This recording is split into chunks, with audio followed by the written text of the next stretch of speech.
आज तक रेडियो सुनता है सारा जहां। ज्ञान ध्यान।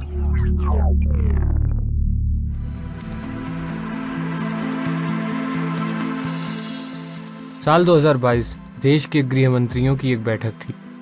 प्रधानमंत्री नरेंद्र मोदी ने जब अपना संबोधन शुरू किया तो और बातों के बीच में ये भी प्रस्ताव रख दिया कि देश भर के पुलिसकर्मियों की क्यों न एक ही पोशाक कर दी जाए। विपक्ष ने इस वन नेशन वन यूनिफॉर्म की कोशिश को संविधान और भारत की डाइवर्सिटी या यूं कहें कि विभिन्नता और बहुलता के खिलाफ बताया था। कुछ ने तो यहाँ तक कहा कि आज एक देश एक वर्दी की बात है, कल एक देश एक धर्म, एक देश एक भाषा की बात न होने लगे। बहरहाल दिन कुछ और बीते और अब नई बहस एक देश एक चुनाव पर होने लगी है। भारत में जहाँ त्योहार की तरह चुनाव लगातार होते रहते हैं, सवाल है कि एक देश एक चुनाव का विचार कितना प्रैक्टिकल है।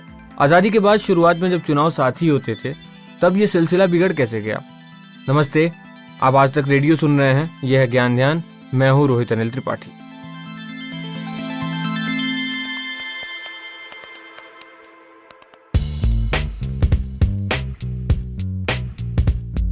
प्रधानमंत्री नरेंद्र मोदी साल 2014 से सत्ता में आने के बाद से ही लगातार मुखर तौर पर इस विचार को आगे करते रहे हैं कि राज्य और केंद्र के चुनाव एक साथ कराए जाने चाहिए। ऐसे में बहुत से लोगों के लिए ये अचरज नहीं था जब भारत सरकार ने एक देश एक चुनाव की स्टडी के लिए एक पैनल का गठन किया।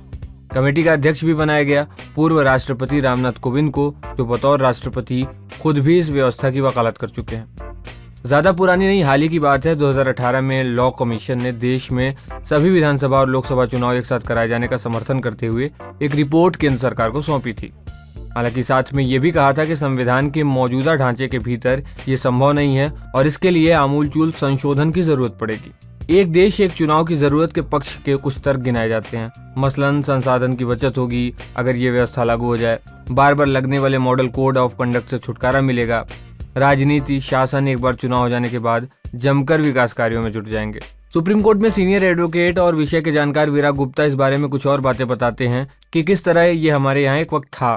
संविधान के हिसाब से लोकसभा और विधानसभा दोनों का कार्यकाल 5 साल का होता है और जब संविधान लागू हुआ तो उसके बाद 1952 और 1957 में एक साथ चुनाव हुए। उसके बाद क्या हुआ कि एक पार्टी की बजाय कुछ और पार्टियों की सरकार आने लगी, गठबंधन सरकार बनी, विवाद हुआ केंद्र सरकार के साथ, राष्ट्रपति शासन लागू हुआ, विधानसभा समय से पहले भंग हो गई, तो देश का इलेक्शन कैलेंडर डिस्टर्ब हो गया और राज्यों और लोकसभा के चुनावों में फर्क होने लगा। अब धीरे धीरे इतना फर्क हो गया है कि 5 साल में लगातार किसी न किसी विधानसभा के चुनाव होते रहते हैं। इसलिए एक देश एक चुनाव राजनीतिक तौर पर ठीक होने के साथ आर्थिक तौर पर गवर्नेंस के लिहाज से भी जरूरी है, लेकिन अब उसमें इतना ज्यादा एक डिसऑर्डर आ गया है कि संवैधानिक तौर पर इसको ठीक करना चुनौतीपूर्ण हो गया है। ये तो इस सेटअप के पक्ष में कुछ बातें हुई, लेकिन जहाँ व्यवस्था है एक देश एक चुनाव की, उन कुछ देशों के बारे में भी जान लेते हैं।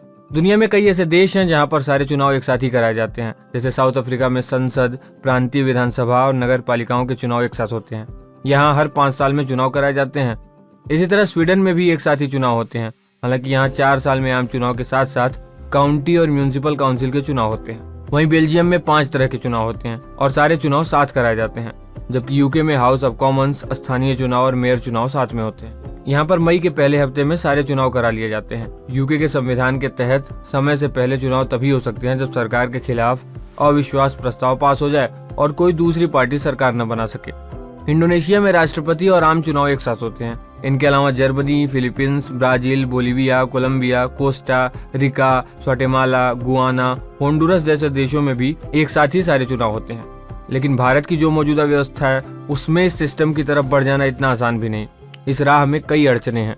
विराग गुप्ता: एक साथ चुनाव करने में जो 4 बाधाएं हैं, पहला, जहां विधानसभा का कार्यकाल बचा हुआ है तो क्या उसको समय से पहले उसको भंग कर दिया जाएगा और असमय वहां पर चुनाव होगा। दूसरा, जहां पर अगर विधानसभा कभी भविष्य में भंग हो गई तो क्या जो बकाया पीरियड के लिए विधायक चुने जाएंगे, क्या वहां पर राष्ट्रपति शासन लगाया जाएगा। क्योंकि इन सारी बातों को करने के लिए एक संविधान में भी कई जगहों पे संशोधन करना पड़ेगा। संविधान में आर्टिकल 328 में संशोधन करना पड़ेगा, जो रिप्रेजेंटेशन ऑफ पीपुल एक्ट है उसमें संशोधन करना पड़ेगा। हो सकता करता है शुरुआती तौर पर आर्टिकल 83 172 के अनुसार रिप्रेजेंटेशन ऑफ पीपुल एक्ट में बदलाव करना पड़े, और इन सारी चीजों के करने के बाद वो अनुशासन बना रहे कि 5 साल बाद ही सारे चुनाव हों, ये एक कठिन बात है। और इसके लिए संविधान के हिसाब से आर्टिकल 368 के हिसाब से आधे से ज्यादा विधानसभाओं का अनुमोदन चाहिए, लेकिन इस कदम से सारी राज्यों की विधानसभा का भविष्य, उनका अधिकार क्षेत्र, कार्यकाल प्रभावित होगा। तो यह मांग उठ सकती है कि राजनीतिक तौर पर, संवैधानिक तौर पर सारे राज्यों के साथ अनुमोदन होना चाहिए, और अगर अनुमोदन नहीं लिया गया तो कोई कानून बन गया, संविधान संशोधन हो गया, तो इसी आधार पर उसको सुप्रीम कोर्ट में चुनौती भी मिल सकती है। तो ये था आज का हमारा ज्ञान ध्यान, जिसमें हमने एक देश एक चुनाव से जुड़े कुछ जरूरी सवालों को, इसके नफा और नुकसान को एड्रेस किया। इस पॉडकास्ट को प्रोड्यूस किया है हमारे साथी शुभम तिवारी ने, साउंड मिक्सिंग कर रहे थे सचिन द्विवेदी। कोई और विषय हो जिस पर आप ज्ञान ध्यान चाहते हैं तो हमें जरूर बताइए। हमारा पता है radio@aajtak.com। हम व्हाट्सएप पर भी हैं, जहां आप हमें वॉइस नोट भेज सकते हैं 9953323303 हमारा व्हाट्सएप नंबर है। फिलहाल इतना ही, अब मुझे इजाजत दीजिए। सुनते रहिए आज तक रेडियो। कहानियों का मौसम लौट आया है। किरदार जिनमें सांस ले रहे हैं हमारी रोजमर्रा की जिंदगी के एहसास। किसी आंख से टपका एक खामोश आंसू, किसी जबान पर आते आते रुक गई कोई बात, किसी की दबी हुई शरारती हंसी, किसी की मोहब्बत भरी एक नजर। हर एहसास में ढूंढिए खुद को, क्योंकि ये है story box. Story Box with Jamshed Kamar Siddiqui, only on Aaj Tak Radio.